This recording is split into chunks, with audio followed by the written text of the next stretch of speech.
Финалното събитие на Международният музикален фестивал Варненско лято бе премиерният балетен спектакъл Дон Кихот от Минкус. Премиерата е съвместна продукция на Държавният академичен театър за опера и балет в Новосибирск, балет Арабеск и Варненската опера.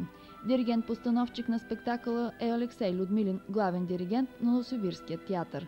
В балета Дон Кихот гостите на Варненско лято имаха възможност да видят най-доброто от руската балетна школа. В ролята на Китри се превъплъти Елена Глурджидзе, завършила Петербургската балетна академия, в момента солистка на трупата Руски балет. Ролята на Базил изпълни Денис Владимиров, възпитаник на Държавното хореографско училище в Новосибирск. Режисьорската версия и хореографията на спектакъла бе дело на Калина Богоева.